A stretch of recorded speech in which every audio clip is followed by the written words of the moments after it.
ಇಡಿ ವಿರುದ್ಧ ಸಿಎಂ ಸಿದ್ದರಾಮಯ್ಯ ಕೆಂಡಾಮಂಡಲ. ಅಮಿತ್ ಶಾ ಅವರ ಆದೇಶದಂತೆ ದ್ವೇಷದ ರಾಜಕಾರಣ. ಸೋನಿಯಾ ಗಾಂಧಿ ವಿರುದ್ಧದ ದೋಷಾರೋಪ ಪಟ್ಟಿ.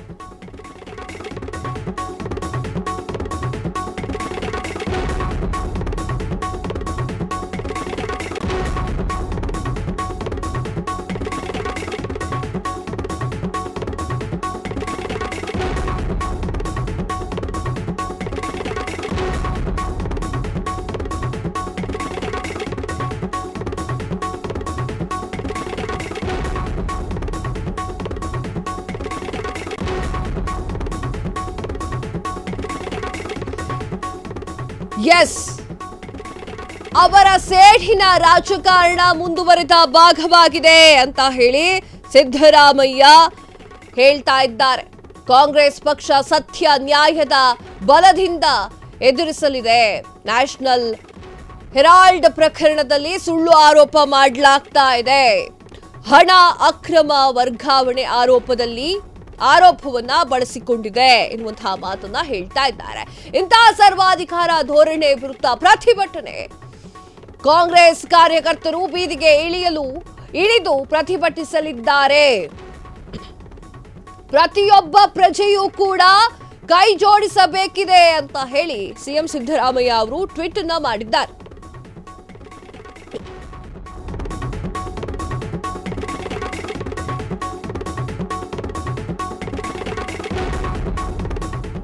ಎಸ್, ಇಡಿ ವಿರುದ್ಧ ಸಿಎಂ ಸಿದ್ದರಾಮಯ್ಯ ಕೆಂಡಾಮಂಡಲರಾಗಿದ್ದಾರೆ. ಅಮಿತ್ ಶಾ ಅವರ ಆದೇಶದಂತೆ ದ್ವೇಷದ ರಾಜಕಾರಣವನ್ನ ಮಾಡಲಾಗ್ತಾ ಇದೆ. ಸೋನಿಯಾ ಗಾಂಧಿ ವಿರುದ್ಧವಾಗಿ ದೋಷಾರೋಪ ಪಟ್ಟಿಯನ್ನ ಸಲ್ಲಿಕೆ ಮಾಡಿದ್ದಾರೆ. ಅವರ ಸೇಡಿನ ರಾಜಕಾರಣ ಮುಂದುವರೆದಂತಹ ಭಾಗ ಇದಾಗಿದೆ. ಕಾಂಗ್ರೆಸ್ ಪಕ್ಷ ಸತ್ಯ ನ್ಯಾಯದ ಬಲದಿಂದ ಎದುರಿಸಲಿದೆ. ನ್ಯಾಷನಲ್ ಹೆರಾಲ್ಡ್ ಪ್ರಕರಣದಲ್ಲಿ ಸುಳ್ಳು ಆರೋಪವನ್ನ ಮಾಡಲಾಗ್ತಾ ಇದೆ.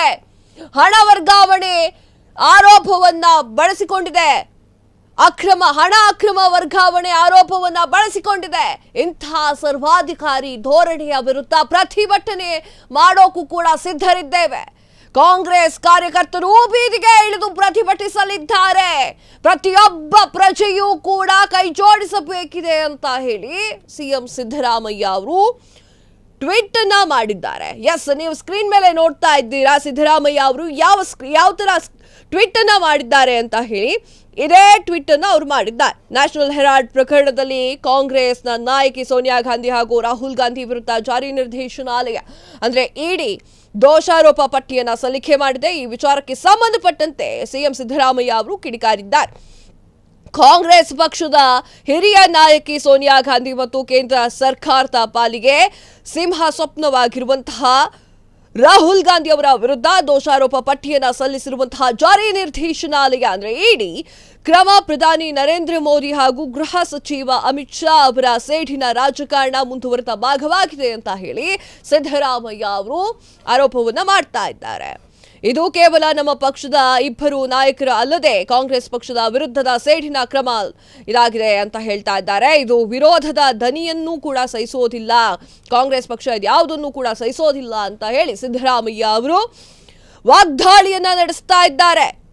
ದೇಶದ ವಿರೋಧ ಪಕ್ಷಗಳು ಮತ್ತು ಪ್ರಜಾಪ್ರಭುತ್ವ ಪ್ರೇಮಿ ನಾಗರಿಕರಿಗೆ ನರೇಂದ್ರ ಮೋದಿ ಸರ್ಕಾರ ನೀಡಿರುವ ಎಚ್ಚರಿಕೆ ಇದಾಗಲಿದೆ ಅಂತ ಹೇಳಿ ನರೇಂದ್ರ ಮೋದಿ ಅವರ ಬಗ್ಗೆ ಹಾಗೂ ಅಮಿತ್ ಶಾ ಅವರ ಬಗ್ಗೆ ಮಾತನಾಡಿದ್ದಾರೆ. ಇಡಿ ಬಗ್ಗೆಯೂ ಕೂಡ ಬೇಸರವನ್ನ ವ್ಯಕ್ತಪಡಿಸಿದ್ದಾರೆ. ರಾಹುಲ್ ಗಾಂಧಿ ಸೋನಿಯಾ ಗಾಂಧಿ ವಿರುದ್ಧವಾಗಿ ಸುಳ್ಳು ಆರೋಪವನ್ನು ಮಾಡಲಾಗ್ತಾ ಇದೆ ಅಂತ ಹೇಳಿ ಟ್ವೀಟ್ನಲ್ಲಿ ಸಿದ್ದರಾಮಯ್ಯ ಅವರು ಬರ್ಕೊಂಡಿದ್ದಾರೆ. ಸೋನಿಯಾ ಗಾಂಧಿ ವಿರುದ್ಧ ದೋಷಾರೋಪ ಪಟ್ಟಿಯನ್ನ ಸಲ್ಲಿಕೆ ಮಾಡಲಾಗಿದೆ. ಅವರ ಸೇಡಿನ ರಾಜಕಾರಣದ ಮುಂದುವರೆದ ಭಾಗವೇ ಇದಾಗಿದೆ ಅಂತ ಹೇಳಿ ಸಿದ್ದರಾಮಯ್ಯ ಅವರು ವಾಗ್ದಾಳಿಯನ್ನ ಮಾಡಿದ್ದಾರೆ. ಕಾಂಗ್ರೆಸ್ ಪಕ್ಷ ಸತ್ಯ ನ್ಯಾಯದ ಬಲದಿಂದ ಎಲ್ಲವೂ ಕೂಡ ಎದುರಿಸ್ತಾ ಇದೆ. ನ್ಯಾಷನಲ್ ಹೆರಾಲ್ಡ್ ಪ್ರಕರಣದಲ್ಲಿ ಸುಳ್ಳು ಆರೋಪವನ್ನು ಮಾಡಲಾಗ್ತಾ ಇದೆ. ಹಣ ಅಕ್ರಮ ವರ್ಗಾವಣೆ ಆರೋಪವನ್ನ ಬಳಸಿಕೊಂಡಿದೆ. ಇಂತಹ ಸರ್ವಾಧಿಕಾರಿ ಧೋರಣೆಯ ವಿರುದ್ಧ ಪ್ರತಿಭಟನೆಯನ್ನ ಮಾಡ್ತೇವೆ. ಕಾಂಗ್ರೆಸ್ ಕಾರ್ಯಕರ್ತರು ಬೀದಿಗೆ ಇಳಿದು ಪ್ರತಿಭಟನೆಯನ್ನ ಮಾಡಲಿದ್ದಾರೆ. ಪ್ರತಿಯೊಬ್ಬ ಪ್ರಜೆಯೂ ಕೂಡ ಈ ಒಂದು ಪ್ರತಿಭಟನೆಗೆ ಭಾಗವಹಿಸಬೇಕು, ನಮ್ಮ ಜೊತೆಗೆ ಇರಬೇಕು ಅಂತ ಹೇಳಿ ಟ್ವೀಟ್ ಅನ್ನ ಮಾಡಿದ್ದಾರೆ. ಸಿದ್ದರಾಮಯ್ಯ ಅವರ ಈ ಒಂದು ಟ್ವೀಟ್ ಇಡಿ ವಿರುದ್ಧದ ಟ್ವೀಟ್ ಆಗಿದೆ.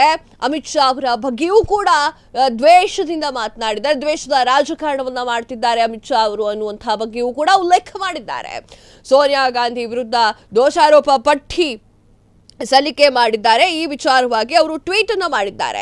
ವಿಚಾರಣೆಯ ನೆಪದಲ್ಲಿ ಸೋನಿಯಾ ಗಾಂಧಿ ಮತ್ತು ರಾಹುಲ್ ಗಾಂಧಿ ಅವರಿಗೆ ಸೇರಿದಂತೆ ನಮ್ಮ ಪಕ್ಷದ ಪ್ರಮುಖ ನಾಯಕರಿಗೆ ನಿರಂತರವಾಗಿ ಮಾನಸಿಕ ಕಿರುಕುಳವನ್ನ ನೀಡಿ ಪೀಡಿಸಿದಂತಹ ಜಾರಿ ನಿರ್ದೇಶನಾಲಯ ಅದರಿಂದ ಯಾವುದೇ ಫಲ ಸಿಗದೆ ಇದ್ದಾಗ ಕಲ್ಪಿತ ಕಥೆಯನ್ನ ಕಟ್ಟಿ ಆರೋಪ ಪಟ್ಟಿ ಸಲ್ಲಿಸಿದೆ. ಪ್ರಧಾನಿ ನರೇಂದ್ರ ಮೋದಿ ಮತ್ತು ಗೃಹ ಸಚಿವರಾಗಿರುವಂತಹ ಅಮಿತ್ ಶಾ ಅವರು ಸರ್ವಾಧಿಕಾರಿ ಧೋರಣೆಯನ್ನ ಮಾಡ್ತಿದ್ದಾರೆ ಅಂತ ಹೇಳಿ ಸಿದ್ದರಾಮಯ್ಯ ಅವರು ಟ್ವೀಟ್ ಅನ್ನ ಮಾಡಿದ್ದಾರೆ.